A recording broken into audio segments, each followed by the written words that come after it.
Hello, I thought we would talk about decreases today. And what I have in front of me here is a thumbless baby mitten. And I've come to the part of my pattern that asks me to start decreasing. That means bringing the tip of the mitten smaller and smaller.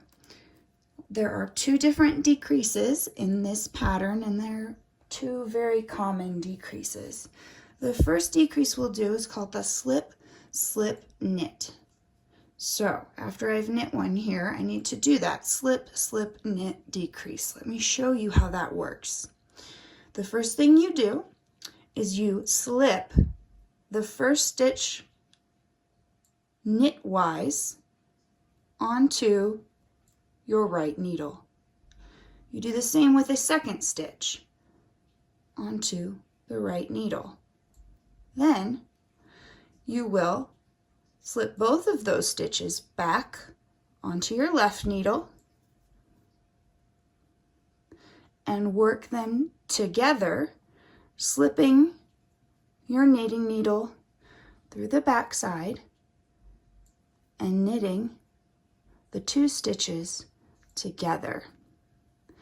That makes one less stitch along your knitting needles and will start reducing the size of your row. This slip, slip, knit decrease here, as you can see, tilts towards the left.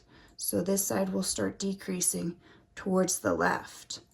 I'll work down to the other side so that I can show you the second decrease, which is called knit two together. So I need to knit these two stitches together. And all that means is I will knit, instead of one stitch, two stitches together. So you bring your knitting needle from the front to the back through both front legs of the two stitches that go together.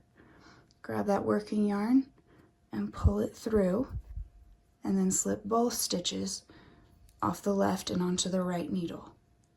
That decrease, knit two together, will tilt towards the right.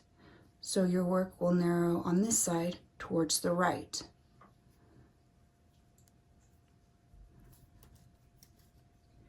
And that's really all you need to know to start decreasing in your work.